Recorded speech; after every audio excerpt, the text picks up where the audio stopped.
simplesmente não para. O inferno que a Ucrânia faz os ocupantes da Crimeia passarem continua. Só está ficando mais forte. Como?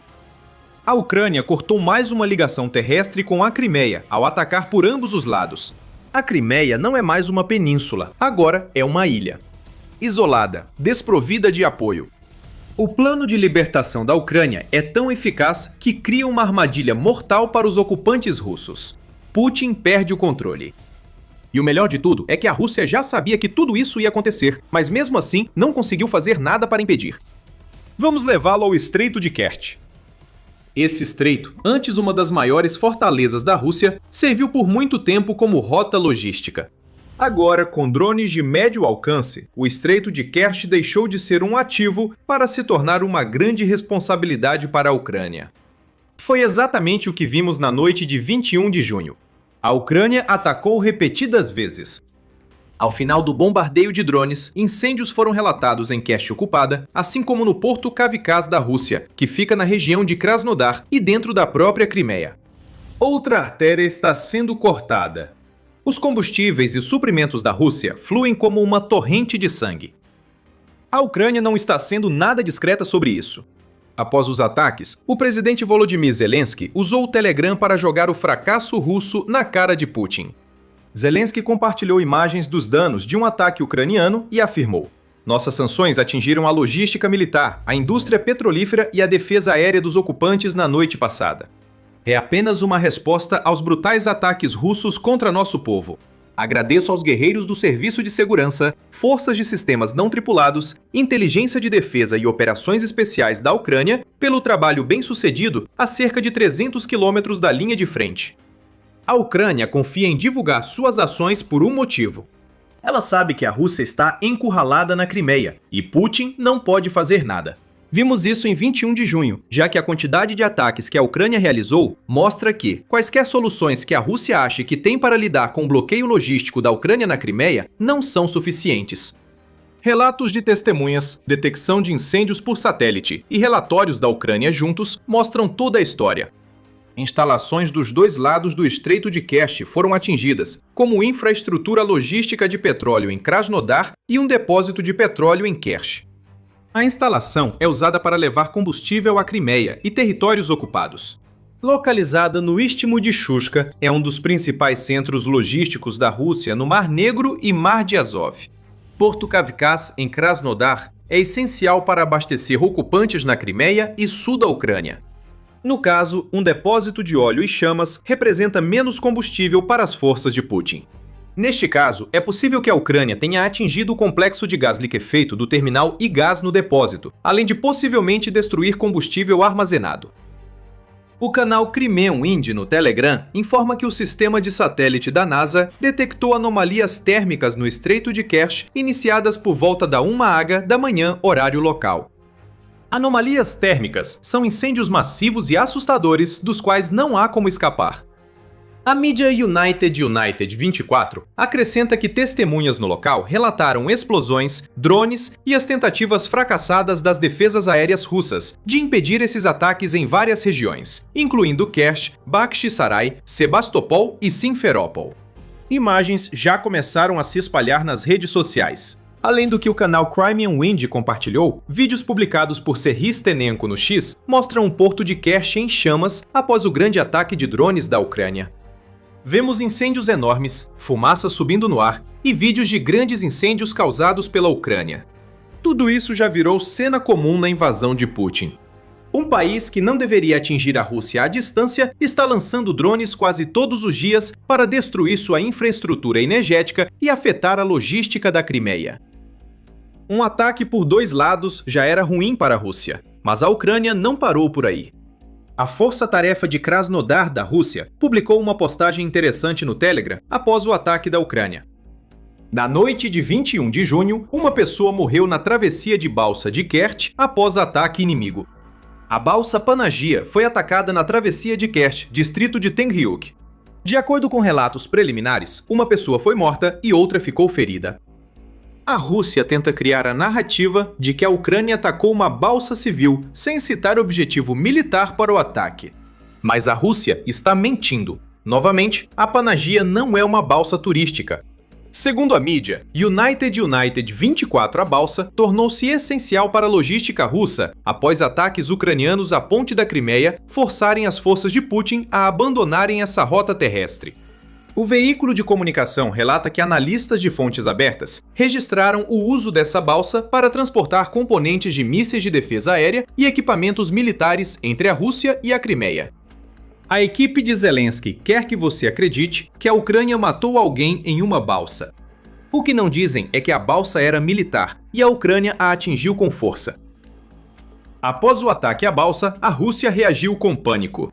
Todas as balsas entre Porto Kavkaz e Kerch foram suspensas e autoridades russas orientaram os militares a usarem rotas terrestres por Rostov-do-Don, Melitopol, Mariupol e Simferópol.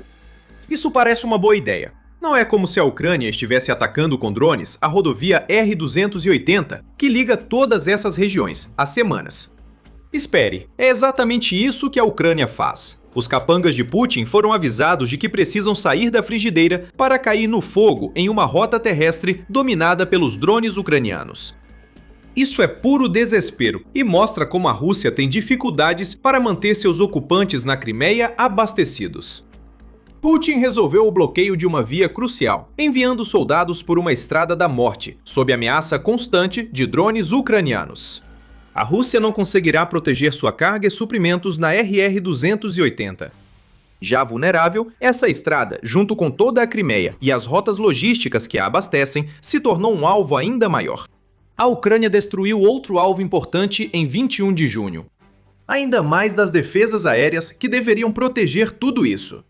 O Serviço Secreto da Ucrânia, SBU, revelou tudo em uma postagem no Telegram. Além disso, o SBU e a SOU desativaram 4 estações de radar do sistema de mísseis antiaéreos S-402, sistemas de mísseis e canhões antiaéreos Pantsir localizados diretamente na ponte da Crimeia. Unidades de defesa aérea estavam perto da travessia atacada pela Ucrânia em seguida. Aqui vemos uma abordagem inteligente e em várias camadas para os ataques. Neutralize as defesas aéreas antes de atacar os alvos.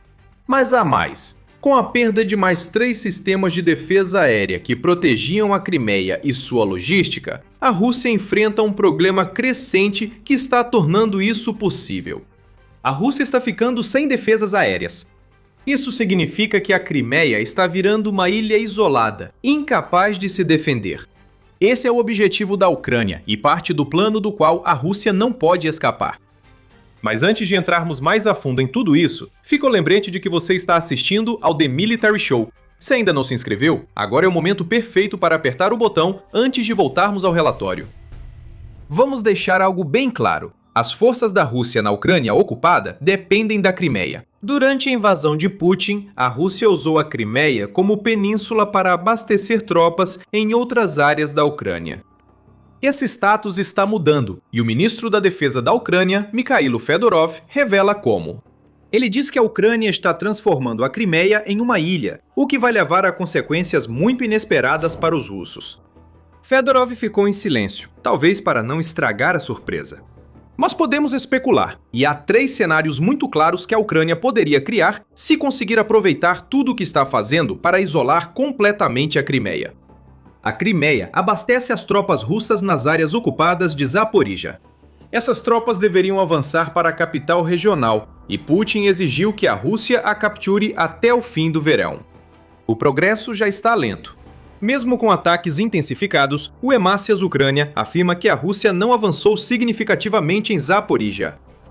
Os lacaios de Putin têm pouco mais de 2 meses para atingir o objetivo imposto por seu líder, o que já parecia improvável. Se essas forças forem isoladas da Crimeia, um ataque improvável se torna impossível.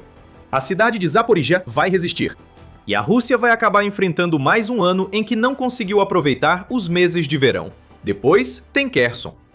Você provavelmente já sabe que este oblast esteve nas notícias recentemente. No início de junho, a Ucrânia atacou com drones a ponte de Chonyar, que liga Kherson à Crimeia, e depois as rotas alternativas usadas pela Rússia para manter a logística. Isso já revela outra consequência óbvia de a Ucrânia tornar a Crimeia uma ilha. A Rússia vai realmente começar a ter dificuldades para manter as regiões ocupadas de Kherson. A Ucrânia já obrigou as forças de Putin a deixarem a capital do Oblast em 2022, graças a ataques constantes contra a logística russa na margem oeste do rio Dnipro, tornando insustentável manter a cidade. O que vemos agora em Kherson é a mesma estratégia em escala muito maior. A Rússia controlava cerca de 3/4 das regiões de Kherson e Zaporíjia no verão de 2025, segundo a Al Jazeera. O isolamento da Crimeia pela Ucrânia dificultará ainda mais para a Rússia manter o controle das áreas do Oblast, onde sua influência já é frágil. Putin terá que decidir entre enviar mais tropas de outras regiões ocupadas para manter Kherson ou entregá-la à Ucrânia. Nenhuma opção é boa para Putin. Isso nos leva à terceira consequência inesperada da Ucrânia transformar a Crimeia em ilha. Se a Ucrânia conseguir isolar totalmente a Crimeia, tarefa ainda não concluída, Putin terá que tomar outra grande decisão. Ele ainda envia tropas para Donbass, foco das discussões de paz há mais de um ano. Putin quer muito que a Ucrânia ceda essa região e deu aos soldados a meta quase impossível de tomá-la até setembro, mostrando seu grande interesse. Ou Putin desvia mais forças e equipamentos para a Crimeia para reforçar suas defesas e combater o isolamento, enfraquecendo assim a ofensiva em Donbass e expondo ainda mais a retaguarda russa naquela região a mais ataques aéreos. Novamente, nenhuma das opções é boa. De qualquer forma, Putin perde qualquer controle que ele acha que tem sobre uma região que ele afirma que deveria estar sob o domínio da Rússia. E a Ucrânia está pressionando Putin a decidir. Além dos ataques à logística russa, drones ucranianos também atingiram a Crimeia. No dia 21 de junho, Sergei Aksionov, que é o governador fantoche de Putin na península, anunciou que todas as vendas de combustível nos postos seriam suspensas no mesmo dia em que um grande depósito de combustível na península pegou fogo. Esse tipo de situação só pode continuar por um tempo limitado antes que Putin tenha que tomar uma decisão. E isso, mais do que qualquer outra coisa, é o que torna o plano da Ucrânia para a Crimeia tão perfeito. O que estamos vendo aqui em tudo isso é a Ucrânia colocando em prática um plano que é simples em sua essência, mas está sendo executado de forma tão brilhante que deixa a Rússia sem nenhuma saída real. Ben Hodges, ex-comandante do Exército dos Estados Unidos na Europa, explica o plano sucintamente. Chamando a Crimeia de ponto-chave da guerra, Ben Hodges explicou ao Ukraine Informer o que a Ucrânia faz em entrevista concedida em 27 de maio. Agora, para mim, isso vai ser um pouco simplista, mas é mais ou menos isso. A primeira etapa para libertar a Crimeia é isolá-la, cortar a estrada para Ziankov e destruir a ponte, diz Ben Hodges. Depois, o segundo passo, respondendo à sua pergunta, é torná-la insustentável e inutilizável para os russos. Quero dizer, a Ucrânia agora tem capacidade para atingir cada metro quadrado da Crimeia. Você tem ataques de precisão que podem alcançar qualquer lugar, e não há mistério sobre onde os russos estão. Onde estão os aeródromos, onde está a marinha, tudo o que eles ainda têm, logística, está tudo lá. Você mantém o bombardeio para mostrar aos russos que não podem permanecer lá, pois a Crimeia não tem utilidade para eles. Em resumo, é isso que a Ucrânia faz. Isolar a Crimeia tem vários propósitos, tornando locais como Kherson e Zaporíjia mais perigosos para a Rússia. O corte das linhas de suprimento da Crimeia aumentará as mortes dos soldados mal equipados de Putin e abrirá chances para a Ucrânia lançar contraofensivas por uma frente russa fragilizada. Mas o objetivo sempre é retomar a Crimeia. E ao invés de enviar tropas para a península, a Ucrânia está trabalhando para tornar inviável para Putin manter a Crimeia. Como diz Hodges, a Ucrânia sabe onde está cada alvo militar importante na ilha. A campanha contínua contra as defesas aéreas da Crimeia torna esses alvos acessíveis. Agora que a Ucrânia destrói a logística russa que entra e sai da península, a Rússia enfrenta sérios problemas. Um a um, os laços são cortados. O ataque de 21 de junho foi mais uma rota que a Ucrânia fez virar zona de morte. Em breve, a Crimeia será isolada, à deriva como uma ilha. A península ficará essencialmente bloqueada, o que impacta toda a campanha da Rússia na Ucrânia. Agora, a tarefa da Ucrânia não é apenas manter a pressão sobre a Crimeia, mas ampliá-la. O ritmo dos ataques precisa aumentar, e de acordo com a Euromaidan Press, é isso que já estamos vendo. Ela diz que a unidade K2 da Ucrânia é exemplo na destruição de caminhões de suprimentos russos nas rotas logísticas para a Crimeia. Em abril, essa unidade realizou 258 ataques. Em maio, o número subiu para 344. Até meados de junho, a unidade já havia alcançado 215 veículos, indicando que ultrapassará 400 até o fim do mês. Mas é aqui que uma situação já horrível para a Rússia fica séria. A Rússia sabia que tudo isso estava por vir e não conseguiu fazer nada para impedir. Os planos da Ucrânia para a Crimeia não eram segredo. Em 2025, o país usou drones para atacar defesas aéreas e alvos militares na península. No mesmo ano, destacou-se a capacidade de drones de ataque de médio alcance da Ucrânia, amplamente noticiada. Fedorov destaca que a produção aumentou, afirmando que o Ministério da Defesa da Ucrânia já contratou 300% mais drones de ataque de médio alcance nos primeiros 4 meses de 2026 do que em todo o ano de 2025. Se já sabia de tudo, por que a Rússia não impediu a Ucrânia?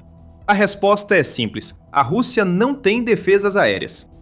Após mais de 4 anos de guerra e uma campanha que já custou à Rússia 1.437 sistemas de defesa aérea, segundo o Ministério das Finanças da Ucrânia, a Rússia ficou, na melhor das hipóteses, com defesas aéreas irregulares. Como a maioria dos sistemas russos foi feita para ameaças clássicas, como mísseis de cruzeiro, isso vira uma receita para desastre. Drones de médio e longo alcance são um pesadelo para esses sistemas, que não foram feitos para lidar com eles. Além disso, muitos drones são feitos de plástico e compensado, o que agrava a situação. Sistemas que rastreiam alvos por calor pouco podem fazer contra drones invisíveis aos radares. O escudo da Crimeia está ruindo.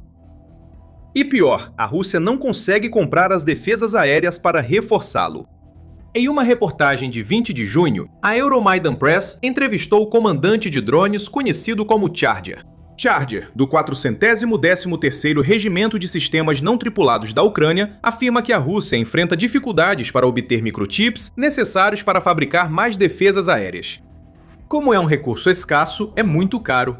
E mesmo que eles simplesmente joguem um saco de dólares para o fabricante, a defesa aérea não vai simplesmente se materializar porque não há microchip, disse Charger, acrescentando: não existe um dispositivo onde você coloca dinheiro e ele te dá um microchip que controla um míssil antiaéreo.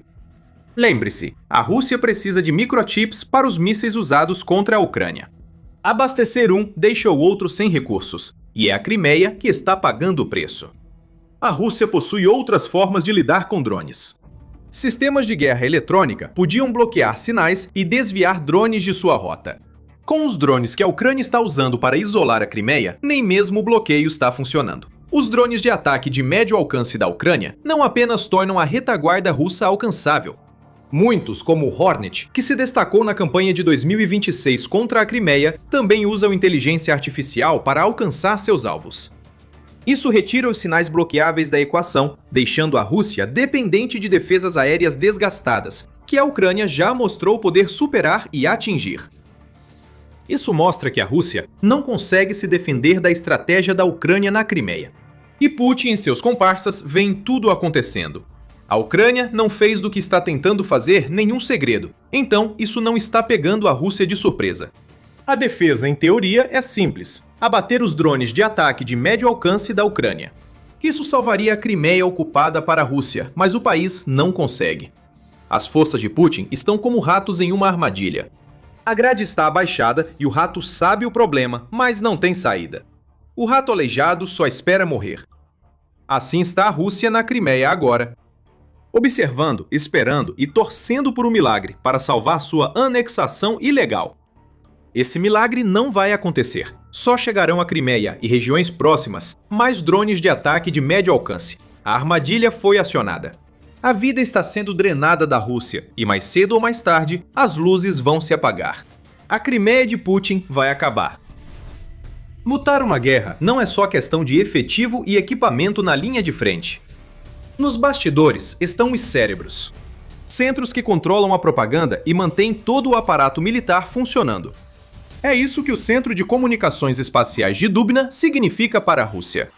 Localizado na região de Moscou, esse centro é um ponto-chave para tudo, desde centros de comando e controle na linha de frente até as mensagens carregadas de propaganda que o Kremlin despeja nos olhos e ouvidos das pessoas dentro da Rússia e na Ucrânia ocupada. Dubna é essencial para a máquina de guerra russa. A Ucrânia acabou de deixá-lo inoperante. Putin e seus aliados entram em pânico enquanto a fumaça sobe e um centro de comunicações via satélite queima. A confirmação do ataque da Ucrânia veio em 22 de junho, quando o Estado-Maior ucraniano confirmou que havia lançado um ataque ao Centro de Comunicações Espaciais de Dubna em 21 de junho e durante a noite até 22 de junho. Esta é a Ucrânia rompendo de novo as defesas aéreas de Moscou para eliminar um alvo-chave inesperado pelo Kremlin. Em uma postagem no Telegram, o Estado-Maior compartilhou uma foto de uma densa coluna de fumaça preta subindo do centro de Dubna, junto com uma mensagem confirmando que as forças ucranianas haviam acabado de realizar.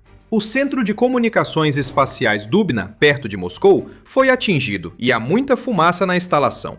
O Estado-Maior apura as perdas do inimigo. Repórteres em campo que trabalham com fontes abertas divulgaram mais informações. A conta Ozint Intuit X publicou novas imagens do ataque e um vídeo curto mostrando a fumaça subindo. Ao fundo, ouvimos as defesas aéreas tentando interceptar armas enviadas pela Ucrânia. Eles falharam, pois uma estação de satélite importante não estaria soltando fumaça se tivessem tido sucesso. O que a Ucrânia acabou de conseguir aqui é um golpe enorme tanto nas forças de linha de frente da Rússia, quanto na tentativa do Kremlin de envenenar a mente das pessoas com sua narrativa. Para entender o motivo, precisamos explorar melhor o centro Dubna. A instalação tem uma história interessante e já teve um propósito relativamente benigno. A mídia United 24 diz que Dubna é considerada um dos maiores teleportos de satélite da Rússia, que são centros terrestres usados para conectar satélites com redes de comunicação terrestres. Esses centros são essenciais para o funcionamento das TVs via satélite. Dubna foi construída para esse propósito. Fundada em 1980 pelo Ministério das Comunicações soviético, Dubna foi construída antes das Olimpíadas de Moscou para transmitir imagens ao vivo dos jogos para emissoras de TV na Europa e Américas. Há uma triste ironia aqui. As Olimpíadas unem pessoas do mundo todo em competição amigável, sem política ou ódio. Esse é o espírito dos jogos, embora nem sempre aconteça na prática. Dubna deveria ter sido usada pela Rússia para promover mais união e comunicação. Como tantas coisas na Rússia, especialmente com a ascensão de Vladimir Putin, isso foi distorcido para fins militares. Essa distorção começou logo após as Olimpíadas, embora na época não fosse algo ruim. Quando a União Soviética estava entrando em sua última década de existência, o Kremlin usou Dubna para hospedar canais de comunicação seguros com várias potências ocidentais. O centro de satélites teria viabilizado as negociações e possivelmente ajudado a Rússia pós-soviética a se relacionar com outras potências. Com o tempo, o centro cresceu. Antes com poucas antenas, hoje Dubna tem mais de 20 de vários tamanhos, usadas para rastreamento, telemetria e comando de grande parte da rede russa, de cerca de 300 satélites. Esse tamanho impressionante faz com que Dubna seja inevitavelmente utilizada pelos militares russos. É isso que vemos hoje. Embora operada pela Companhia Russa de Comunicações por Satélite, uma empresa civil, Dubna é usada pelos militares russos. Ela está ligada à inteligência estratégica e às redes de defesa da Rússia. Na Ucrânia ocupada, centros como Dubna possibilitam o funcionamento de muitos comandos e controles da Rússia. Esse centro de satélites é essencial para a Rússia usar drones e sistemas de guerra eletrônica, EW. E faz tudo isso enquanto ainda cumpre seu propósito original de garantir que as emissoras de televisão possam transmitir para o maior número possível de pessoas. Agora, essas transmissões estão cheias de propaganda do Kremlin. E estão sendo transmitidas para pessoas por toda a Rússia e Ucrânia ocupada. Tudo isso faz de Dubna uma instalação de uso duplo para a Rússia, tornando-a um alvo militar legítimo para a Ucrânia. Fumaça sobe agora da estação de satélites da Rússia. Os danos totais ainda estão em avaliação, segundo o Estado-Maior-Geral da Ucrânia. Não sabemos quantas vítimas esse ataque causou, se é que houve alguma. Não sabemos exatamente o que a Ucrânia atingiu no centro de satélites. Pode ter sido uma ou duas antenas, ou toda a base de energia da estação. Mas virá da Ucrânia com o tempo. Porém, a Rússia tem sido surpreendentemente vocal sobre esse ataque. A Reuters informa que a agência de notícias russa TASS forneceu uma quantidade surpreendente de informações para um serviço estatal que normalmente tenta manter as notícias sobre os ataques da Ucrânia o mais discretas possível. A TASS informou que Dubna sofreu um grande ataque de drones das Forças Armadas ucranianas.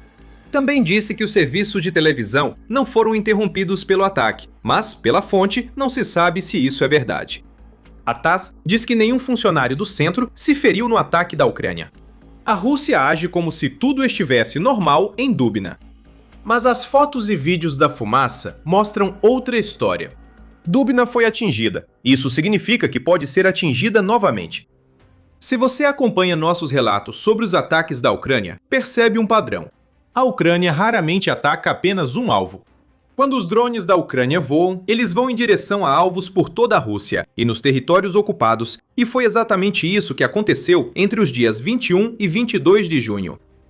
Segundo a News Sky, as forças ucranianas atacaram centros logísticos e de drones enquanto os drones iam para Dubna. Na região de Zaporizhia, drones ucranianos atacaram uma ponte perto de Vassilivka para isolar a Crimeia. O tráfego na ponte foi suspenso após esse ataque. Houve também um ataque ao porto Kavkaz, na região de Krasnodar, na Rússia. A Ucrânia atingiu 2 balsas usadas para transportar suprimentos e equipamentos militares. Mais uma vez, a Crimeia era o alvo final. Ataques estão ocorrendo em pontos do Estreito de Kerch, usado pela Rússia para evitar a ponte de Kerch e transportar suprimentos para a Crimeia e para fora dela. A Ucrânia também atacou centros de controle de drones, campo de treinamento de operadores e pontos de comando e observação em territórios ocupados e na região de Belgorod, Rússia.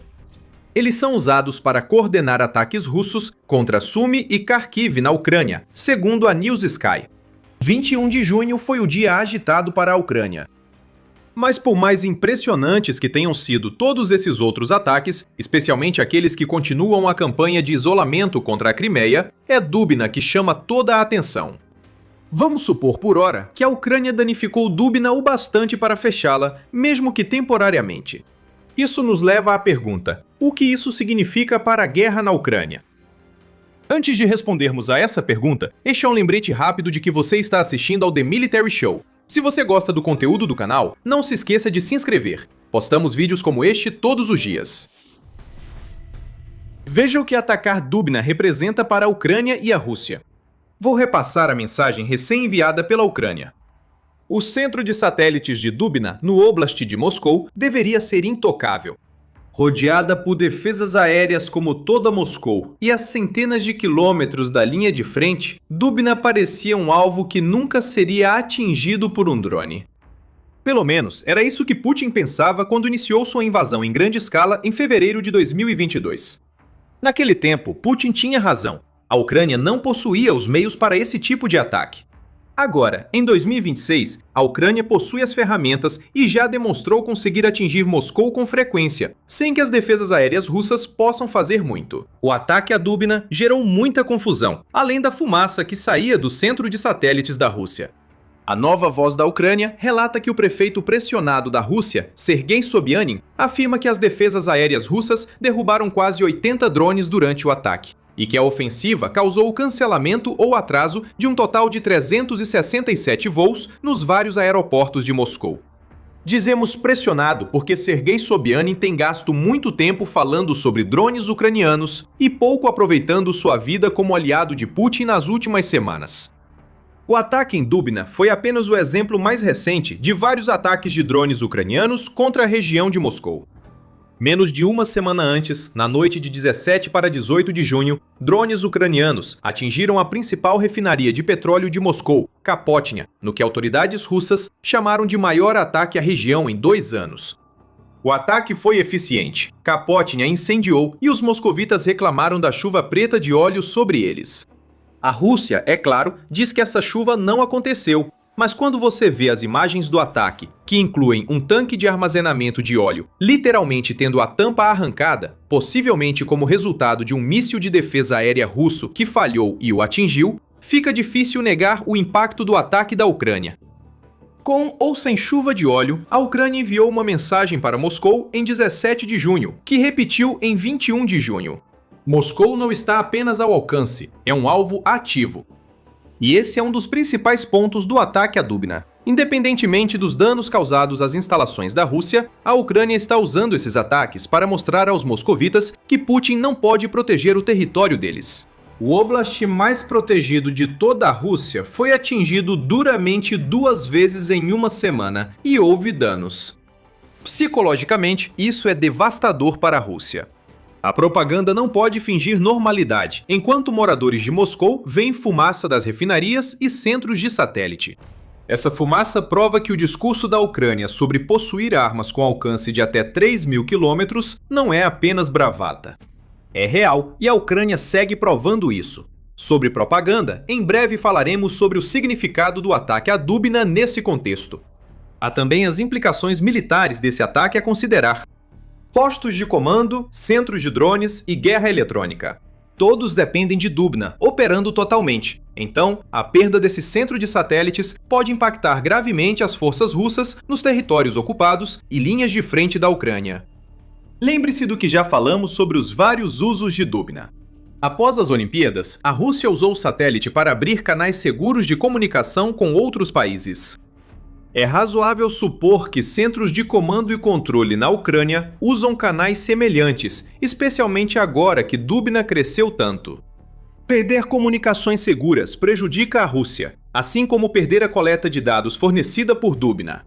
Um centro de comando e controle é uma instalação militar usada para monitorar, analisar e gerenciar sistemas críticos, permitindo aos comandantes direcionar tropas e coordenar ataques na linha de frente. A comunicação deve ser criptografada para impedir a interceptação pelo inimigo, e o fluxo de dados ao centro de comando precisa ser contínuo para garantir ao comandante a melhor visão do campo de batalha. Se Dubna cair após repetidos ataques, já que a Ucrânia mostrou poder atingir o centro de satélites, haverá caos total entre os russos. Os ataques na linha de frente seriam os mais afetados, causando inevitavelmente mais baixas russas em uma guerra que já custou ao país mais de 1.390.000 pessoas. Depois, há os drones. Sem comunicação via satélite entre Moscou e os comandos na Ucrânia, os comandantes não conseguem orientar suas unidades de drones por falta de ordens precisas. É possível que Dubna também desempenhe um papel em auxiliar a navegação por satélite incorporada em muitos dos drones de ataque da Rússia. A News Sky diz que Dubna é fundamental para o controle de veículos aéreos não tripulados, então essas são suposições razoáveis a se fazer. Apesar da ênfase na estratégia de drones da Ucrânia contra a Rússia, é importante lembrar que a Rússia também utiliza drones intensamente. Só em maio, a Rússia lançou um recorde de 8.150 drones contra a Ucrânia, o que mostra o enorme volume da sua campanha de longo alcance. E de acordo com o Moscow Times, a Rússia está planejando construir 7,3 milhões de drones FPV em 2026, o que equivale a cerca de 20.000 unidades por dia. Não se engane, drones russos representam grande ameaça à Ucrânia. Se Dubna foi fechada, ainda que temporariamente, isso traz alívio para tropas e civis ucranianos. As unidades de drones russas na linha de frente serão forçadas a atrasar seus ataques, especialmente se não estiverem recebendo informações dos centros de comando e controle. Drones de ataque russos, que usam navegação por satélite para atingir alvos, podem não voar ou serão mais fáceis de interceptar por defesas aéreas e guerra eletrônica. Segundo a News Sky, Dubna também é fundamental para a guerra eletrônica da Rússia na Ucrânia. Esses sistemas atuam bloqueando sinais de satélite usados por sistemas inimigos, como drones ou mísseis. Para isso, a Rússia precisa acessar sua rede de satélites para enviar sinais de bloqueio. A Rússia quer usar o bloqueio de downlink, que, segundo o Instituto de Guerra Moderna de West Point, consiste em interromper o sinal de satélite a caminho do receptor. Se a News Sky estiver certa, Dubna permite que sistemas de guerra eletrônica russos façam esse bloqueio. Se Dubna estiver fora do ar, isso não vai acontecer. Isso significa que os drones de médio alcance da Ucrânia, em particular, se tornam muito mais letais. Esses drones já estão envolvidos na campanha de bloqueio logístico da Ucrânia, que foi projetada para destruir a logística russa na retaguarda próxima. Segundo a Emacias Ucrânia, o analista francês de inteligência de fonte aberta Clément Mollard confirmou pelo menos 500 desses ataques apenas contra caminhões e veículos de transporte russos. Entre 1º de maio e 18 de junho, todos confirmados por meio de evidências em vídeo. A perda dos sistemas de guerra eletrônica pela Rússia facilita novos ataques e favorece os objetivos da Ucrânia de isolar a Crimeia e cortar o suprimento para a linha de frente. Isso mostra que Dubna era um alvo militar claro para a Ucrânia. Mas agora vamos focar em algo um pouco mais insidioso. Você deve se lembrar que mencionamos que Dubna é um centro de satélites fundamental para a TV estatal controlada pela Rússia. Isso a torna uma disseminadora indireta da propaganda do Kremlin na Rússia. A TV estatal serve para controlar a narrativa, pelo menos para Putin. Já havia indícios disso na Rússia, antes de Putin virar presidente. Por exemplo, a tentativa de golpe na Rússia em 1993 resultou em uma dura batalha pelo controle da emissora Canal 1 em Ostankino, centro de televisão de Moscou. Quem tentou o golpe naquela época já sabia o que Putin sabe hoje. Controlar as transmissões significa controlar as mentes. Um relatório do Colégio Marlborough afirma que o russo médio assiste cerca de 4 horas diárias de TV, e Putin tem usado a TV estatal para normalizar a guerra no país. Nada disso surpreende. Sabemos que a desinformação é uma das armas mais importantes do Kremlin. O mais preocupante para a Ucrânia é que a programação russa cheia de propaganda está sendo transmitida nos territórios ocupados. Isso vem acontecendo desde os primeiros meses da guerra. Em dezembro de 2022, uma análise do monitoramento da BBC revelou que a Rússia tentou forçar os canais existentes a divulgar sua versão das notícias, ou simplesmente criou novos canais próprios em Zaporizhia e Kherson. A Rússia também usou a empresa estatal de mídia regional TRK Krim, que foi criada pela Rússia na Crimeia ocupada para produzir programações consideradas adequadas para as pessoas em outros territórios ocupados. Em junho de 2025, o Kyiv Independent informou que a Rússia removeu mais de 1.000 equipamentos que fornecem acesso à televisão ucraniana nos territórios ocupados em apenas uma semana, com o objetivo de envenenar o espaço informativo com mais propaganda. A Rússia chegou até a lançar pacotes de TV como o Ruski Mir, que, segundo o veículo, inclui 20 canais estatais administrados pelo Kremlin, além de 11 canais de entretenimento e 10 canais regionais nos oblastes ocupados da Ucrânia. Tudo isso mostra que a Rússia não tenta só destruir o exército ucraniano. Putin mira na espinha dorsal cultural do país. O Kremlin usa a televisão para russificar territórios ocupados, inundando-os com informações manipuladas até que quem ainda mora lá passe a acreditar na versão russa dos fatos. Essa abordagem depende de canais via satélite. Qualquer interrupção, como a que aconteceu em Dubna, pode quebrar as tentativas que o Kremlin está fazendo de reprogramar as mentes daqueles que estão nos territórios ocupados. Isso pode ser a maior vitória da Ucrânia em Dubna, talvez até mais que o ataque militar de 21 de junho. Agora que a Ucrânia sabe que pode atingir o centro de satélites, provavelmente tentará de novo. Com novos ataques, veremos mais que fumaça e relatos não confirmados de danos. Podemos ver claramente a destruição da rede de propaganda russa na Ucrânia. Há meses, a Ucrânia executa um plano brilhante contra a Crimeia ocupada. Drones de médio alcance atacam continuamente a logística russa que abastece a península, enquanto drones de longo alcance atingem a Crimeia para destruir as defesas construídas pela Rússia. A Crimeia está sendo isolada, deixada à deriva, em uma guerra onde deveria ser a peça central. Agora a Ucrânia se prepara para algo grandioso. A Rússia sabe disso. Putin acredita que o dia D da Ucrânia está chegando e o pior pesadelo da Rússia vai acontecer. O desembarque será massivo. Putin perdeu qualquer confiança na segurança da Crimeia. Agora, tudo o que a Rússia pode fazer é tentar desesperadamente se preparar para o que acredita ser inevitável. E é isso. Enquanto a Ucrânia mantém seus planos para a Crimeia em segredo, são as ações da Rússia que mostram o medo de Putin de que um possível dia D aconteça. No dia 17 de junho, a mídia United 24 noticiou comentários feitos por Dmytro Pletnyuk, que é o porta-voz da Marinha Ucraniana. Ele disse que a Rússia reforçou suas defesas nas linhas costeiras da Crimeia ocupada. Por quê? Putin teme que a Ucrânia esteja planejando uma contra-invasão para retomar a península ocupada da Rússia, possivelmente com um desembarque anfíbio. Enquanto conversamos, as áreas costeiras mais vulneráveis da Crimeia estão sendo reforçadas, diz Pletnyuk, acrescentando que a Rússia considera real a ameaça de um desembarque e precisa enfrentá-la. De qualquer forma, o inimigo considera isso uma ameaça absolutamente real. Os russos reforçam áreas vulneráveis da Crimeia a desembarques por considerarem essa possibilidade, afirmou Pletnyuk ao Kyiv Independente. Ele revelou um dos motivos do medo da Rússia sobre o que acredita que virá. A crença em um desembarque anfíbio não surgiu do nada. A Marinha da Ucrânia tem treinado exatamente para esse tipo de situação, afirma Pletnyuk. O treinamento segue em curso e operações especiais da Ucrânia intensificaram o temor russo, com drones ucranianos ativos. A campanha visa isolar a península e talvez preparar o terreno para um ataque que Putin nunca imaginou possível ao iniciar sua invasão. A Rússia teme que o dia D2 esteja próximo. Por que a Rússia está tão assustada? Além do treinamento ucraniano citado, o que a Rússia foi forçada a presenciar nos últimos meses faz o alto comando militar acreditar que algo grande se aproxima da Crimeia. A península está virando uma ilha, pois a Ucrânia segue isolando a Crimeia das rotas logísticas que permitem à Rússia abastecê-la com tropas e equipamentos. O ministro da Defesa da Ucrânia, Mikhailo Fedorov, afirma que a campanha para separar a Crimeia dos territórios ocupados e da ponte de Kerch, que liga a península à Rússia, segue exatamente conforme o planejado pela Ucrânia.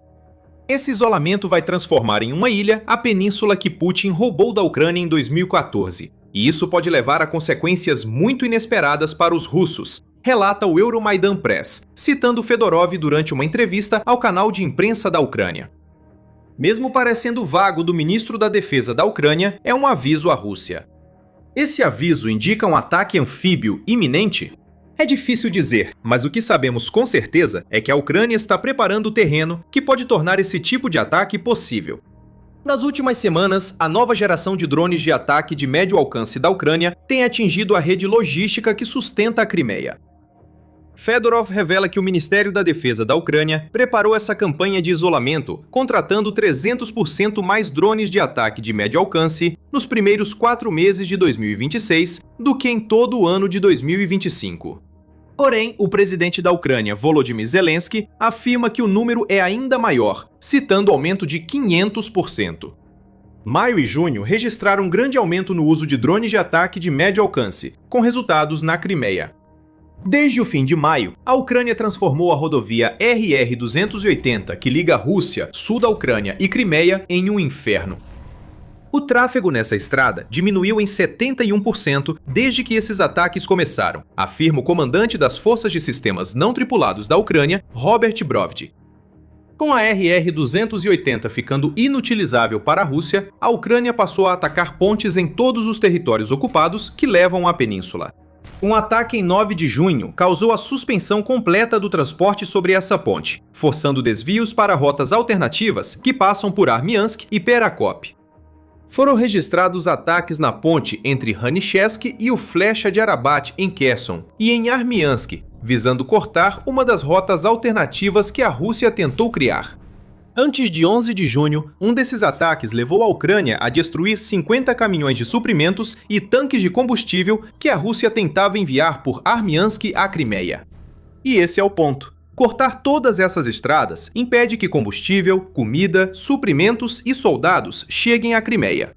Nada disso é aleatório. Tudo faz parte de uma campanha extremamente bem coordenada para isolar a Crimeia de todos os territórios que permitem à Rússia sustentar sua presença na península.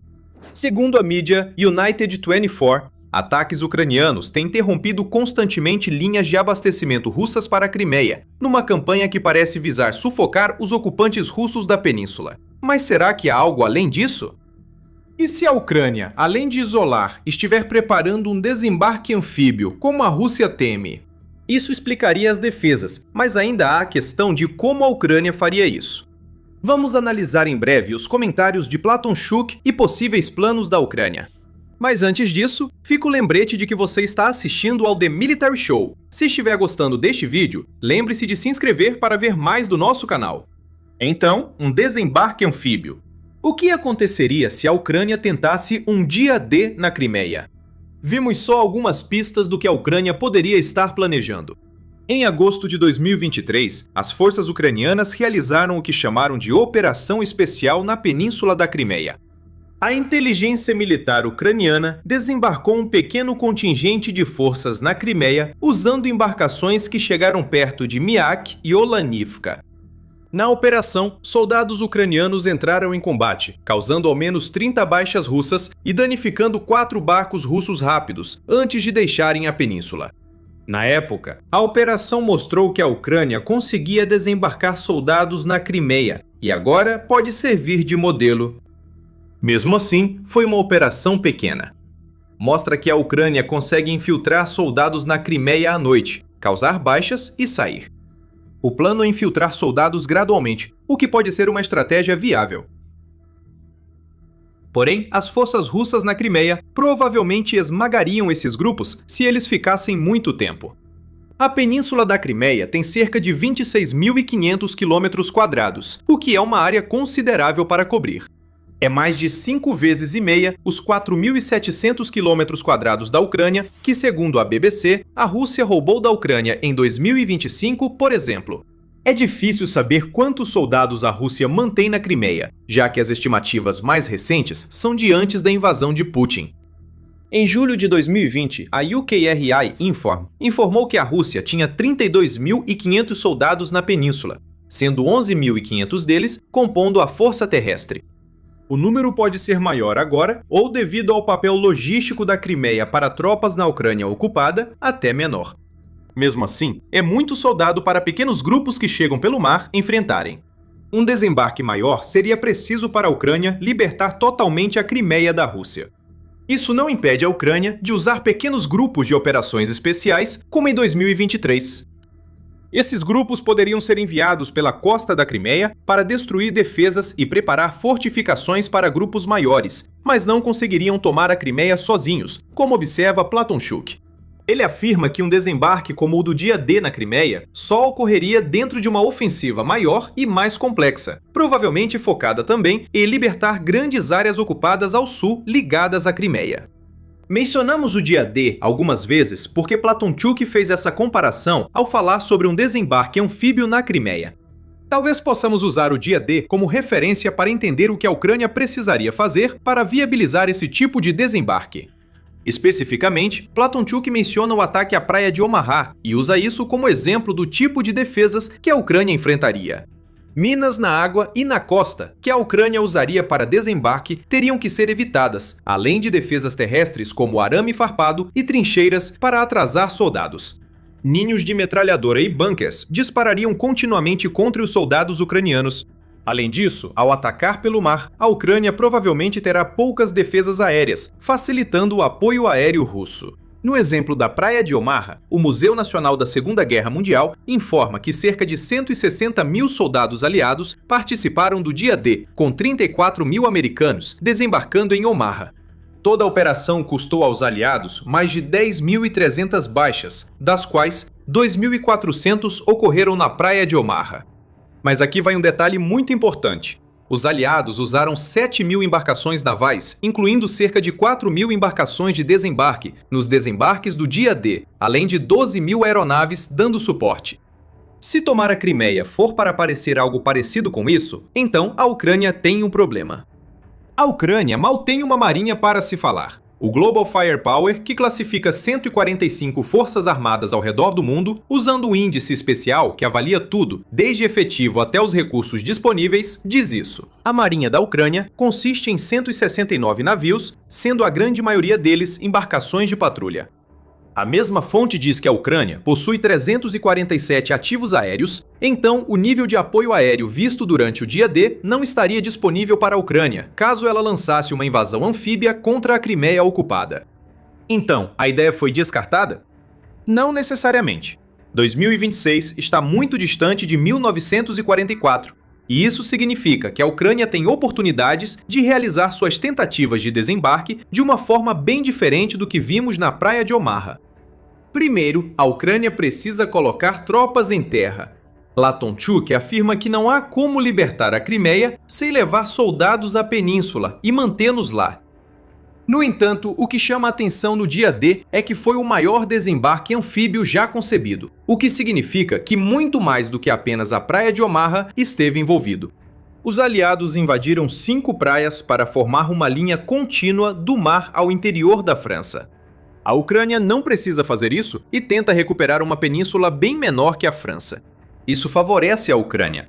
Se for confirmado que a Rússia tem cerca de 32.500 soldados na Crimeia, isso é mais um benefício para a Ucrânia.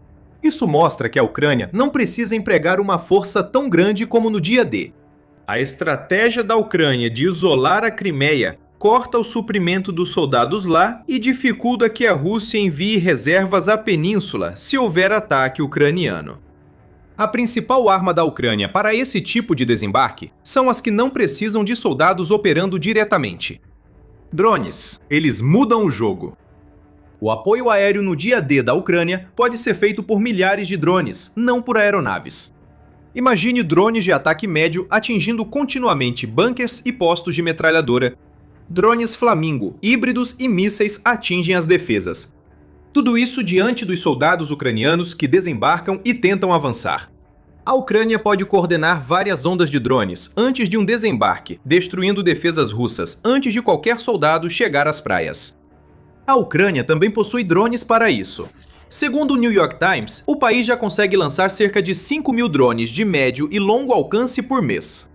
Concentrar esse poder de fogo nas defesas russas na costa da Crimeia pode apoiar muito um desembarque. Falando em um desembarque anfíbio, é verdade que a Ucrânia não tem nem de longe a quantidade de embarcações de desembarque necessárias para tornar possível algo como Omaha Beach. A Ucrânia dispõe de drones marítimos que podem ser essenciais ao realizar ataques kamikaze contra navios de guerra russos usados para barrar ofensivas ucranianas. Eles poderiam funcionar de modo semelhante para remover minas navais russas, permitindo que os poucos barcos de patrulha e embarcações de desembarque da Ucrânia levem tropas às praias da Crimeia. A Ucrânia segue desenvolvendo essa tecnologia. O drone subaquático Toloka, desenvolvido na Ucrânia, pode ser usado para remover minas russas ou para orientar drones kamikaze na direção certa. A Ucrânia também desenvolveu um drone chamado Sea Trident, que carrega uma ogiva de 1.000 quilos capaz de afundar grandes navios ou destruir infraestrutura costeira, segundo a Emacias Ucrânia.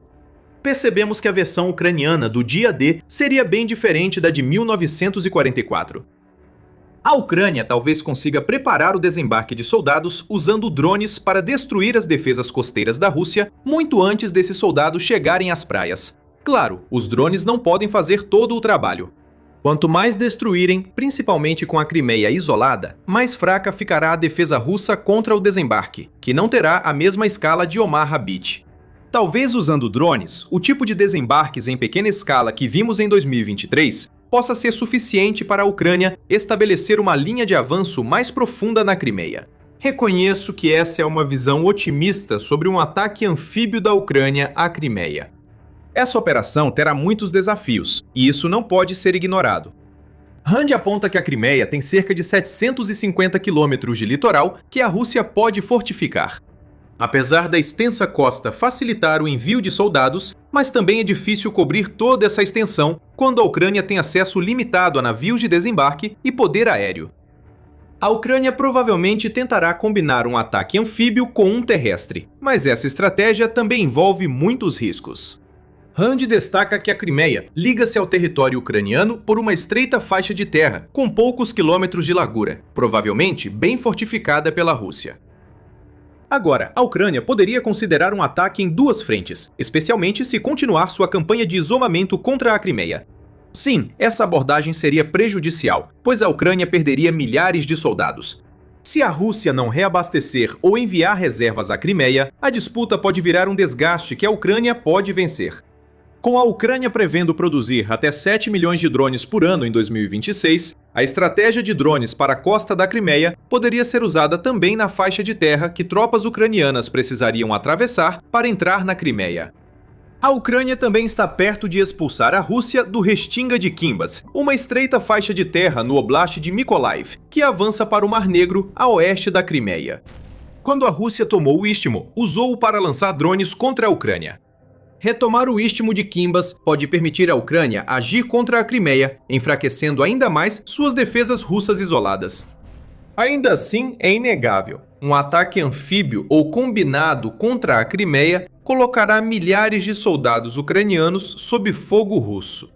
Isso também exigiria que a Ucrânia concentrasse a maior parte de seus esforços no ataque, o que poderia levar a fragilidades em outras áreas, como na região de Donbás, que Putin está tentando conquistar na ofensiva de primavera e verão da Rússia.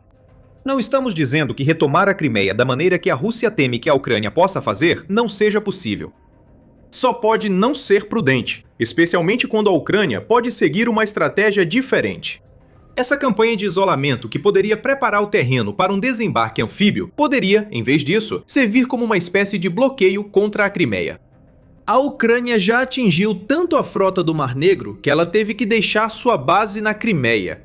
E os ataques às rotas logísticas estão cortando combustível e suprimentos, causando escassez na península.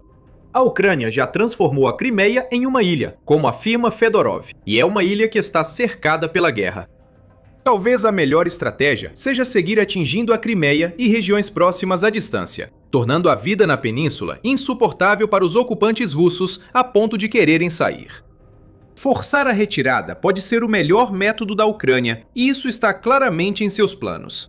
Deve haver um motivo pelo qual a Ucrânia ainda não destruiu a ponte de Kerch, que liga a Crimeia à Rússia, e provavelmente é para garantir que os soldados e civis russos tenham uma rota de fuga disponível a partir da Crimeia.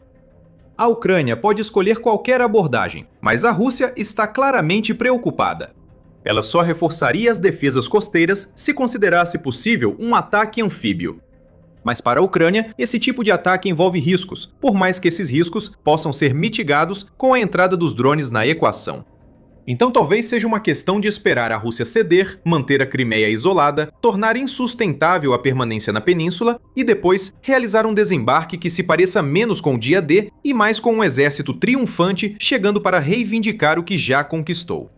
Apenas o tempo mostrará o que a Ucrânia fará. A Ucrânia seguirá mantendo a Rússia em dúvida e pânico na Crimeia. Por quase 18 meses entre o início de 2025 e junho de 2026, a guerra na Ucrânia ainda estava, sem dúvida, a favor da Rússia. Sim, foi lento, e quase toda semana as notícias eram de uma vila tomada ou uma linha de árvores conquistada.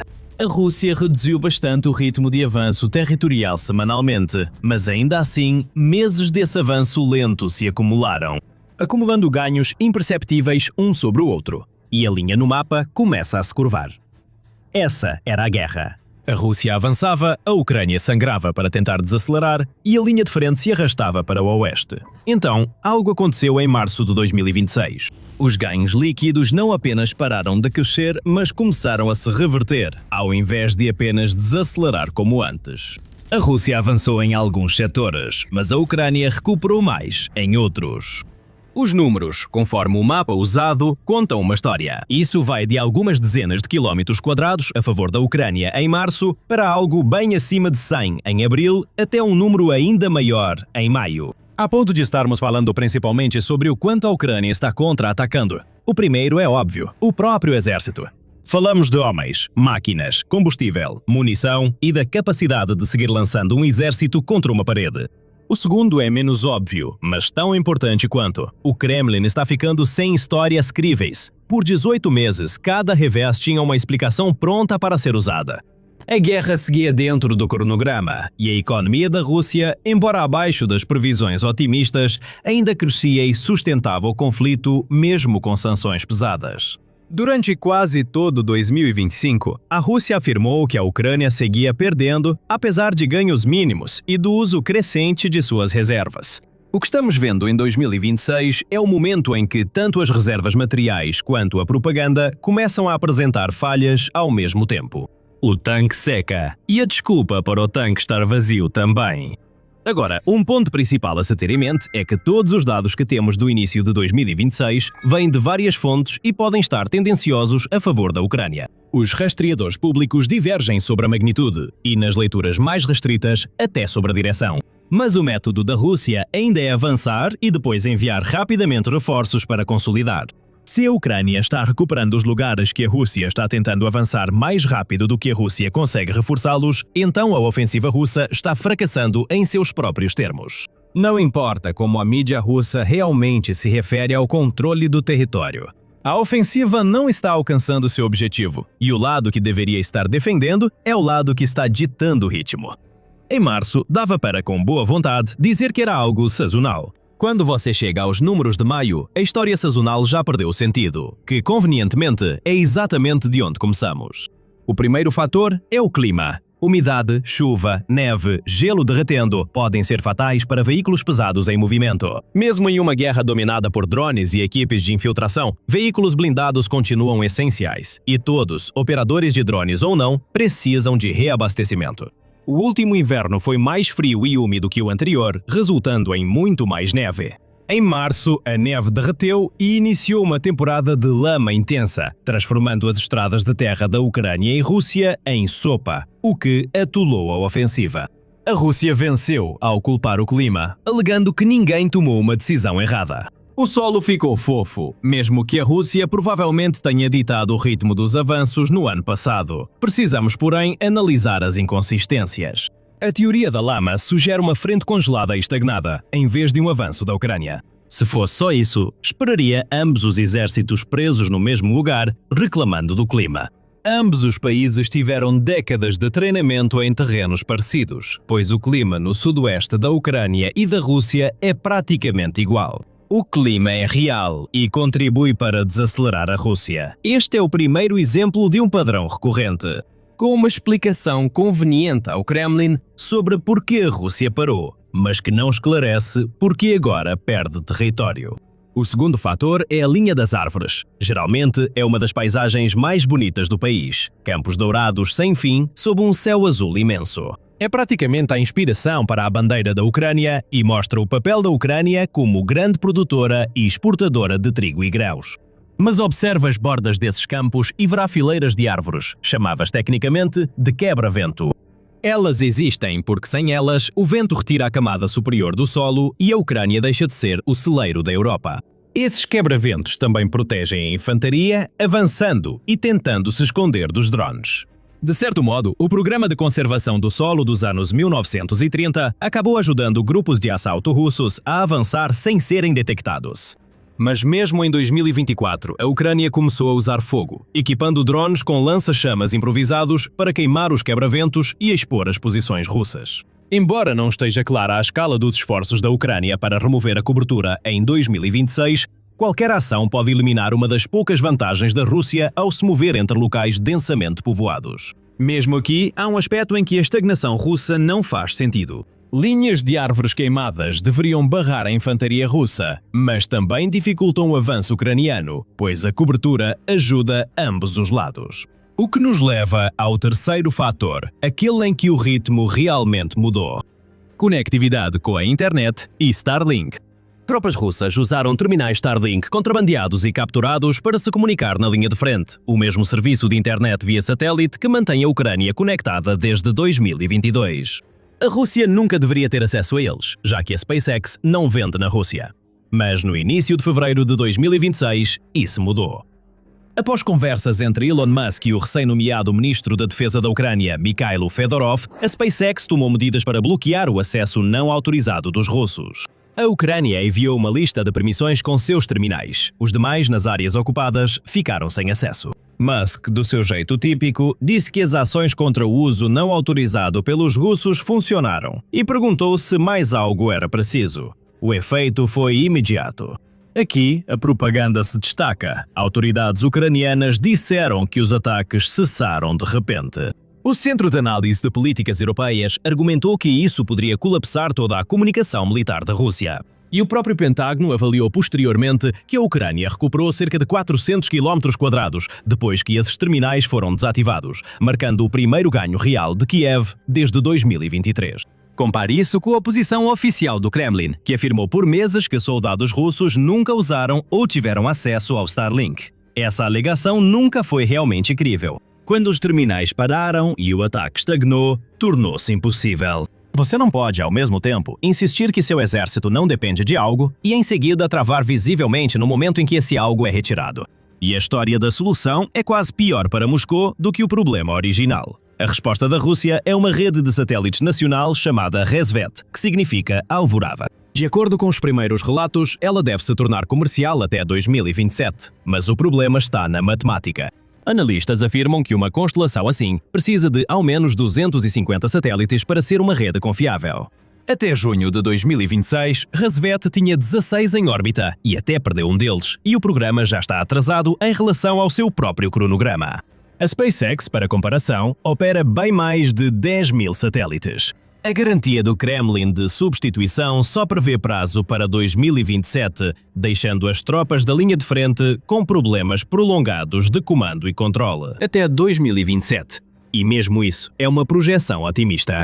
O quarto fator chega quase ao mesmo tempo, e é um golpe duplo que a Rússia, surpreendentemente, deu a si mesma. Telegram. Quando os terminais Starlink saíram do ar, o Roskomnadzor, órgão censor do Kremlin, começou a restringir o Telegram. Essa foi uma decisão política, não militar. O Telegram é onde os russos compartilham suas queixas, onde a insatisfação se espalha e até mesmo onde manifestantes poderiam se organizar. A limitação é uma forma de o Estado controlar a narrativa, controlando a plataforma. Havia apenas um pequeno problema. As tropas russas também faziam sua coordenação pelo Telegram. No mesmo momento em que o exército invasor perdeu a internet, também ficou sem a plataforma usada por muitos soldados para se comunicar. A Rússia, em vez disso, promoveu sua alternativa estatal chamada MAX. Mas, embora tenha sido inicialmente promovido no final do verão de 2025, em 2026 o aplicativo foi sinalizado por conter sérios problemas de segurança. Isso fez o governo mudar de rumo e recomendar novamente o Telegram às tropas da linha de frente. Mas em junho de 2026 ainda não há consenso sobre qual aplicativo as tropas devem usar para comunicação. Enquanto isso, o Starlink não funciona e seu substituto ainda não está pronto. É aqui que esgotar as tropas e a narrativa deixam de ser linhas paralelas e começam a se alimentar mutuamente. Quanto pior o campo de batalha parece, mais insatisfação cresce entre os russos comuns. Com o aumento da insatisfação, o Kremlin intensifica a repressão às plataformas onde ela aparece. Mas reprimir essas plataformas prejudica as próprias comunicações do exército, o que faz o campo de batalha parecer ainda pior, gerando mais insatisfação. O fator 5 é onde as coisas ficam realmente interessantes, porque sugere algo mais profundo do que uma simples onda de sorte: greves ferroviárias. Para isso, precisamos recuar um pouco da linha de frente por um instante. Toda a teoria de como vencer a Rússia se concentrou não na linha de trincheiras, mas sim na linha de suprimentos. O que ocorre na linha de frente não importa se as tropas não tiverem combustível, munição e comida. Os avanços russos na linha de frente agravam o problema de suprimentos, pois os mantimentos precisam ir ainda mais longe. Basta deixar o exército passar fome e a linha de frente desmoronar. A Ucrânia historicamente tem pouca capacidade para isso. Historicamente, projetar poder destrutivo a dezenas de quilómetros atrás da linha de frente era um privilégio das grandes potências, não do país invadido. A Ucrânia fez ataques profundos por 4 anos, mas foram casos isolados, não uma campanha contínua. Isso talvez não seja mais verdade, e essa é a verdadeira história aqui. O ritmo dos ataques a ferrovias, entroncamentos e pontos logísticos aumentou drasticamente nos últimos meses. Como a Ucrânia fez isso, ainda não está claro. A resposta é drones, com muitos fatores desconhecidos. Uma hipótese é que a Ucrânia diminuiu a vantagem da Rússia em drones de fibra óptica guiados por fio antes decisivos na zona cinzenta, e ao reverter essa vantagem, os sistemas ucranianos passaram a alcançar áreas mais distantes em território russo. Independentemente dos modelos que estão sendo usados, e parece surgir um novo a cada semana, a Ucrânia encontrou uma maneira de levar destruição de forma contínua para bem atrás das linhas inimigas, e isso já começa a ter impacto na linha de frente.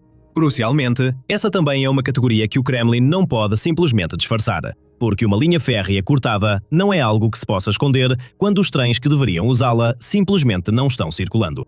O fator 6 é a extensão natural dessa lógica, culminando em ataques de longo alcance contra a base industrial militar da Rússia. A dificuldade sempre foi que as fábricas de armamentos estão longe da linha de frente, em prédios reforçados e protegidas por defesa aérea. Para isso, você precisa de algo que voe longe, leve carga e suporte a viagem.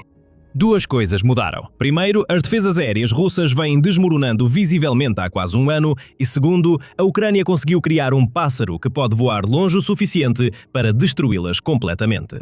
O pássaro é o Flamingo, ou FP-FP5, construído pela empresa ucraniana Firepoint, que ganhou esse nome por causa do acabamento rosa flamingo em seu primeiro lançamento.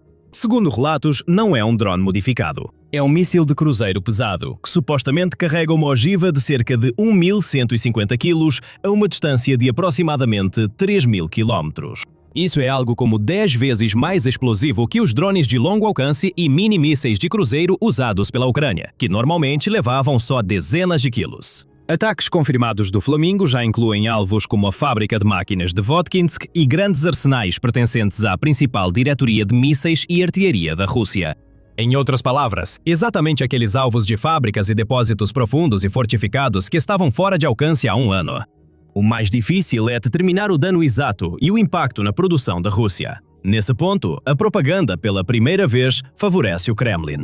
Uma fábrica atingida não gera a bola de fogo dramática que chama a atenção dos vizinhos para filmar e postar, tornando a avaliação dos danos de batalha mais difícil. Agora, se você quiser saber mais sobre os drones da Ucrânia como o FP-FP5, não deixe de se inscrever no programa militar. Publicamos vídeos diários sobre novidades e cada novo drone apresentado pela Ucrânia. Mas o fator 7 tende a causar muito fogo e caos. Falamos sobre a indústria de petróleo da Rússia, especialmente as exportações, onde a narrativa favorece mais a Ucrânia. Só para lembrar, esta guerra se tornou o maior empreendimento financeiro do Estado russo desde o colapso da União Soviética.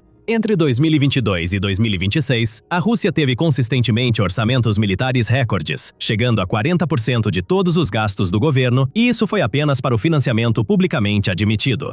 Pode-se argumentar que, se a Rússia perder renda e não puder pagar soldados ou fabricar projéteis, pode desistir da guerra sem ser derrotada. Ataques a refinarias, portos de exportação e navios da frota sombra afetam diretamente essa renda.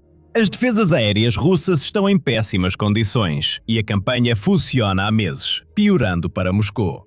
Em abril de 2026, a Ucrânia atingiu a infraestrutura petrolífera russa pelo menos 21 vezes, e o processamento das refinarias russas caiu para um nível mais baixo desde dezembro de 2009. Esse foi o menor nível em 16 anos causado pelos drones. Então, veja o que o aparato de propaganda fez com isso. Diante da queda na produção de combustível, Moscou simplesmente parou de divulgar os números de produção de combustível em 2024. Se você remove os dados, remove a história. A queda foi tão grande que até o índice mais amplo da Rostat registrou, pois a produção de derivados de petróleo caiu mais de 9% na comparação anual em um único mês. Depois vieram as proibições de exportação. A Rússia proibiu exportações de gasolina e, depois, de querosene de aviação para, supostamente, proteger o abastecimento interno. Leia atentamente. Proibir exportações para garantir combustível à população é admitir silenciosamente uma escassez negada oficialmente. Normalmente não se corre para guardar o que é excedente e pode ser produzido. A queda do petróleo impacta o fator 8, pois o dinheiro compra os homens. Com menos receita, o Kremlin foi forçado a reduzir o recrutamento. E o recrutamento é a outra metade da equação que decide esta guerra. Análise independente com dados do Ministério das Finanças da Rússia e orçamentos regionais mostra que o recrutamento caiu cerca de 20% no primeiro trimestre deste ano em relação ao mesmo período do ano passado, para cerca de 70 mil novos soldados contratados.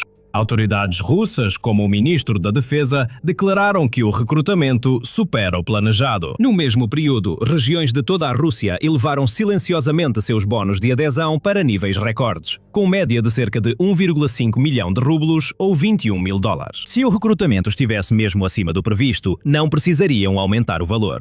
O bónus revela o que o comunicado de imprensa não diz. A versão oficial só aumenta, enquanto os incentivos por trás dela mostram o contrário. Agora, compare isso com as perdas, lembrando que os números de baixas vêm principalmente de fontes ucranianas ou pró-Ucrânia e devem ser tratados como alegações, não fatos confirmados. Com perdas relatadas de mais de 1.300.000 baixas até o início de 2026, a Rússia está perdendo soldados mais rápido do que consegue recrutar novos. Para fevereiro de 2026, as perdas foram estimadas em 40 mil soldados, enquanto o recrutamento foi estimado em apenas 35 mil. Isso representa um déficit de 12,5%, bem acima do sustentável para um país que diz estar vencendo a guerra. Mesmo deixando de lado os números específicos, a lógica subjacente é que o exército atacante precisa de significativamente mais mão de obra do que o exército defensor. E ao analisar os números de efetivo, a Rússia na verdade começou com apenas 190 mil soldados destacados na Ucrânia. Em 2025, a Rússia tinha cerca de 600 mil soldados destacados, de acordo com o presidente ucraniano Vladimir Zelensky. E mesmo aqui, há uma grande discrepância, considerando que Zelensky sugeriu que a Ucrânia tinha 880 mil soldados destacados.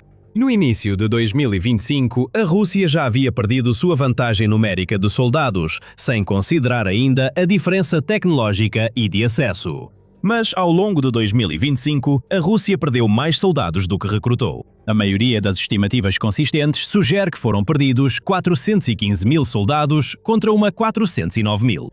Apesar de ser uma perda pequena, isso contradiz a ideia de que a Rússia está acumulando tropas e vencendo o conflito contra a Ucrânia. Os avanços mais notáveis da Ucrânia se explicam pelo controle dos céus, supremacia dos drones, ataques em profundidade e colapso das comunicações. Isso é ainda melhor para a Ucrânia, pois o Kremlin afirma há 4 anos que não há motivo de preocupação na linha de frente e que a população russa não sentirá efeitos da operação militar especial. Se a Ucrânia alcançou certa supremacia aérea e mantém mais tropas no país, a Rússia provavelmente está fracassando nas duas frentes. Agora, qual será o próximo passo? Embora os números de maio não sejam impressionantes, com apenas cerca de 220 km² reconquistados pela Ucrânia, a escala e o contexto são fundamentais aqui. Em setembro de 2022, durante a contraofensiva de Kharkiv, a Ucrânia retomou algo em torno de 6.000 km² em questão de semanas. Até mesmo a contraofensiva do verão de 2023, agora lembrada como uma decepção, resultou em cerca de 377 km² em junho e 257 em julho, antes de cair para menos de 2 km² em setembro. Mas o que a ofensiva trouxe para a Ucrânia foi tempo. O primeiro benefício é direto. Se a Rússia retomar a iniciativa, encontrará muito mais dificuldade do que antes. Mas há um benefício mais sutil e interessante. Uma forte linha defensiva funciona como um seguro, e o seguro muda o comportamento. Isso permite que a Ucrânia assuma riscos no ataque que antes não poderia, pois as consequências de um fracasso deixam de ser catastróficas. Esse foi um dos motivos pouco comentados do fracasso da ofensiva de 2023. Kiev não se comprometeu totalmente, pois faltava uma rede de proteção em caso de falha. Há uma última consequência importante sobre a mesa de negociações. O sucesso contínuo da Ucrânia pode reduzir a diferença de barganha que prolonga a guerra. A Rússia não pode exigir de forma convincente o restante de Donbass se não houver um caminho militar plausível para que a Rússia conquiste o restante de Donbass no campo de batalha. Isso torna improvável que a Ucrânia ceder Donbass permita à Rússia se reagrupar e retomar o conflito em alguns anos. A Rússia controla completamente Luhansk. Essa foi a principal declaração do Ministério da Defesa da Rússia em 1º de abril, ao ressaltar que a Ucrânia perdeu uma região importante. Mas Luhansk não está tão sob controle quanto a Rússia acredita. Neste momento, algo estranho está acontecendo na região. Enquanto as forças russas sentem como se estivessem vivendo em um filme do Exterminador do Futuro na vida real.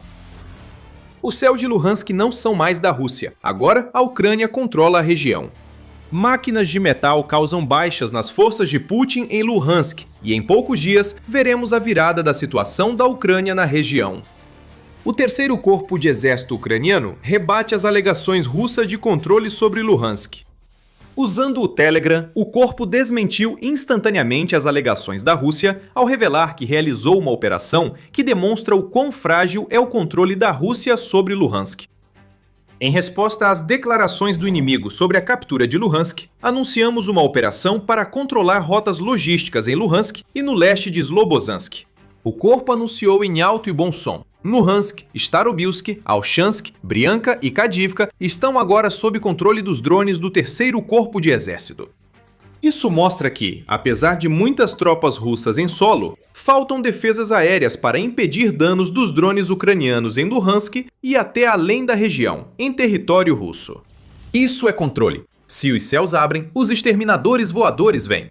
Os soldados russos estão apavorados, percebendo que sua proteção é ilusória diante dos repetidos ataques do terceiro corpo de exército. Os detalhes da operação mostram como a Ucrânia prejudica a Rússia em Luhansk, indicando o início de um problema maior para Putin. Agora, a Ucrânia controla os céus de Luhansk. Por trás dessa questão, há um problema maior. A Ucrânia se prepara para contra-ataques terrestres, que podem levar a Rússia a perder território e controle aéreo em Donbass. Tudo indica que algo grande vai acontecer. Vamos explicar o que isso significa em instantes. Antes, a operação. O Kiev Post detalha em reportagem de 31 de maio que o Terceiro Corpo de Exército realizou uma operação intensa, contornando facilmente a maioria das defesas russas em Luhansk. As defesas aéreas tradicionais não foram problema. As poucas restantes até dispararam, mas não impediram os drones da Ucrânia. O guarda-chuva regional de guerra eletrônica criado pela Rússia em Luhansk não conseguiu impedir os drones ucranianos, pois foram facilmente contornados. Isso nos diz duas coisas. A guerra eletrônica da Rússia não alcança tão longe quanto Putin precisa, e a Ucrânia sabe onde ficam os equipamentos russos de guerra eletrônica na região. Após superar defesas russas, drones ucranianos iniciaram uma campanha de ataques de precisão que deixou equipamentos militares russos em chamas. Veículos blindados foram neutralizados dentro de Lugansk, o que significa que eles não podem mais ser usados para apoiar os ataques russos mais profundamente na região de Donbass. Depósitos avançados de munição também foram destruídos pelos drones ucranianos, deixando as forças russas sem os projéteis e munições de que precisam para seus ataques. Essas forças na linha de frente vão enfrentar as defesas da Ucrânia completamente despreparadas, tudo por causa dos exterminadores voadores que eles não conseguem ver.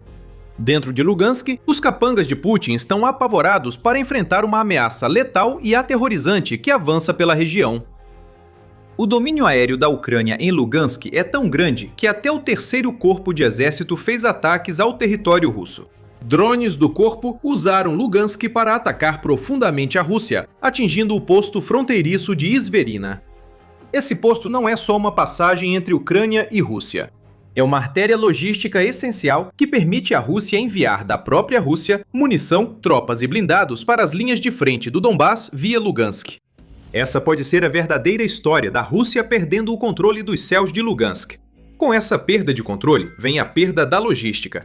E sem logística, os ocupantes em terra, tanto em Lugansk quanto na região mais ampla de Donbass, estão mais vulneráveis do que nunca.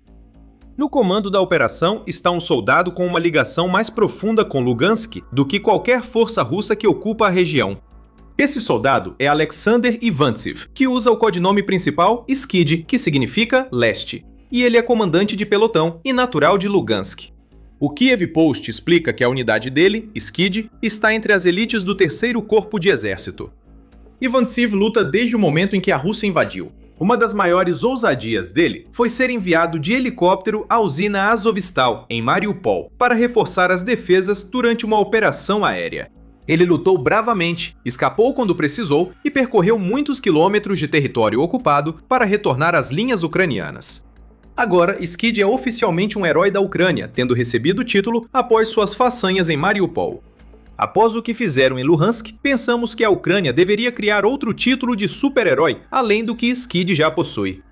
Por mais impressionante que seja o que o Terceiro Corpo de Exército acabou de realizar em Luhansk, e não há como negar que foi uma operação importante, o aspecto realmente assustador de tudo isso vem das imagens que os drones do corpo capturaram enquanto percorriam Luhansk.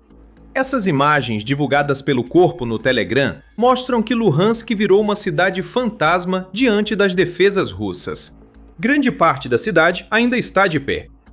O drone ucraniano sobrevoa pontos importantes de Luhansk, como a avenida principal, um grande hotel central e um circo. Os palhaços russos que deveriam atirar no drone ucraniano não são vistos. Na verdade, não há qualquer tipo de fogo de defesa aérea. O drone ucraniano atravessa a ponte principal sobre o rio Luhanka, com vista para a roda gigante do Parque 1º de Maio. Nada da Rússia. Ele sobrevoa a Rua Radianska, onde fica o prédio da administração regional da cidade. A Rússia certamente quer proteger esse prédio, mas ainda assim não há nenhum disparo da defesa aérea. Os pontos de referência, como o Hotel Luhansk e a mina de carvão, são vistos repetidamente. Nenhum deles abriga soldados russos ou defesas aéreas contra ataques ucranianos. Tudo está fácil demais para os drones da Ucrânia. como se os russos tivessem fechado tudo e se escondido. O alvo do drone ucraniano surge, um veículo militar russo cujos ocupantes não percebem o drone antes de ser tarde demais. O drone se aproxima, atinge o veículo e essa cena se repete por toda Luhansk e até na própria Rússia. Esse tipo de operação simplesmente não deveria ser possível. As defesas aéreas russas em Luhansk deveriam ter parado os drones da Ucrânia. Não pararam. A guerra eletrônica deveria ter desviado esses drones do curso. A guerra eletrônica falhou. Isso mostra que a Rússia ocupa Luhansk, mas não controla os céus da região, o que é um problema para Putin. Ele está contando com a campanha terrestre exaustiva da Rússia para avançar na Ucrânia. E essa campanha terrestre, por sua vez, depende da logística nos territórios ocupados funcionando sem problemas. Quando essa logística falha, como estamos vendo agora em Luhansk, o avanço russo desmorona e as forças de Putin em terra ficam enfraquecidas. Controle? Que controle? Luhansk está mais vulnerável agora do que esteve em quase qualquer momento da guerra, e tudo indica que algo grande está sendo preparado. A Ucrânia aproveita a perda de controle aéreo da Rússia em Luhansk para atacar a logística, algo já visto antes. Campanha de ataques intermediários da Ucrânia começa no ar e geralmente termina com contra-ataques em terra. É esse tipo de assunto que abordamos no programa militar. Tem muito mais de onde isso veio, então certifique-se de se inscrever no canal se quiser ouvir as notícias da guerra na Ucrânia que a grande mídia não está te contando. Então, os céus de Luhansk pertencem à Ucrânia. Alguns dizem que as alegações do Terceiro Corpo de Exército são mais simbólicas do que uma prova de que a Ucrânia controla o espaço aéreo em Luhansk. Há muito a se dizer em favor do lado simbólico disso. A propaganda de Putin faz parecer que a Rússia controla Luhansk tão totalmente que a Ucrânia não consegue nem alcançar a região. O Terceiro Corpo de Exército sempre contestou isso e comprovou com o ataque no fim de maio. Além disso, as imagens dos ataques de drones revelam que as defesas russas não são tão fortes quanto deveriam. Isso não é apenas simbolismo. Prepara o terreno para expandir uma campanha de médio alcance que já trouxe grandes resultados para a Ucrânia em 2026. Vamos falar dessa campanha. Antes de 2026, a Ucrânia tinha limitações para atacar a retaguarda russa nos territórios ocupados. Ela conta com foguetes e mísseis, como os Hammer lançados do ar, e os Atacms, capazes de atingir posições russas. Mas quando se tratava de drones, a maior parte do que a Ucrânia tinha em seu arsenal eram drones FPV dedicados às linhas de frente e drones de longo alcance, usados para atacar a própria Rússia. Mas 2026 trouxe consigo uma nova fase da guerra na Ucrânia. Pela primeira vez desde que Putin invadiu, a Ucrânia desenvolveu um fornecimento constante de drones de médio alcance que podem atingir alvos a até 200 km da linha de frente, sem custar enormes quantias de dinheiro para isso. Isso muda o jogo para a Ucrânia, e o que está acontecendo como resultado pegou Putin completamente de surpresa. O novo arsenal de drones da Ucrânia inclui armas como o Hornet, que pode percorrer 200 km e entregar uma carga útil de 5 kg, que custa apenas $5.000. Isso é custo-benefício com poder de fogo para atingir ativos logísticos russos, o novo problema de Putin. O uso desses drones fez os ataques de médio alcance da Ucrânia crescerem muito. Em abril, os ataques ucranianos de médio alcance à Rússia dobraram em relação a março e foram 4 vezes maiores que em fevereiro. Isso não é coincidência, é uma campanha. É uma campanha com propósito claro. A estratégia da Ucrânia é sufocar a logística russa na retaguarda ocupada. Um novo programa do Ministério da Defesa da Ucrânia apoia essa campanha. Chamado de bloqueio logístico, o programa vai direcionar mais de $110 milhões para apoiar unidades ucranianas que atingem os mesmos tipos de alvos que o Terceiro Corpo de Exército atingiu em Lugansk. Trata-se de um esquema de incentivos. Destrua mais veículos e defesas aéreas, e você vai conseguir o que precisa para realmente atingir a Rússia nos lugares onde Putin achava que seus soldados estavam seguros. O terror psicológico que essa campanha inflige aos soldados russos não pode ser subestimado. Por meses, as forças de Putin em Luhansk se sentiam quase seguras, com raros ataques de míssil quebrando essa ilusão. Agora, toda a sensação de segurança sumiu. A Ucrânia, ao provar que pode voar drones impunemente sob Luhansk, mostra aos soldados da Rússia que nada mais os protege. Eles não estão seguros. O verdadeiro problema é que a campanha de médio alcance da Ucrânia apoia uma ofensiva terrestre que retoma território da Rússia em ritmo recorde. Em relatório de 25 de maio, o Instituto para o Estudo da Guerra, ISW, afirma que a nova estratégia da Ucrânia alterou o caráter posicional da guerra pela primeira vez desde 2023. Estamos vendo o impacto. Os avanços russos estão tão estagnados que seus ganhos mensais são praticamente nulos. A Ucrânia, por sua vez, cria condições para manobras mecanizadas limitadas e contra-ataques táticos, baseando-se em ataques de médio alcance.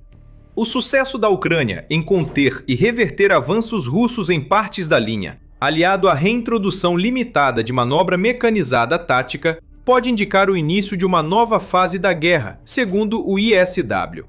Putin precisa se preocupar com essa nova fase em Luhansk. Já vimos a Ucrânia fazer vários contra-ataques apoiados por sua campanha de ataques de médio alcance. Segundo o presidente Volodymyr Zelensky, a Ucrânia recuperou 590 quilômetros quadrados de seu território da Rússia desde o início de 2026. Grande parte dessa libertação ocorre nas regiões sul e sudeste da Ucrânia. No entanto, vimos a Ucrânia começar a fazer progressos no Donbass. Em 19 de maio, foi noticiado que as forças ucranianas avançaram 3 quilômetros em Pokrovsk, região que a Rússia diz controlar. Há paralelos em toda parte com o que vimos em Lugansk. Primeiro, a Ucrânia ataca a retaguarda próxima, como já demonstrou ser capaz de fazer em Lugansk. A aparente falta de defesas aéreas adequadas em Lugansk contribuiu para isso. Com os drones ucranianos alcançando a região, surgem oportunidades. As defesas russas em Lugansk enfraquecem com o corte das rotas logísticas.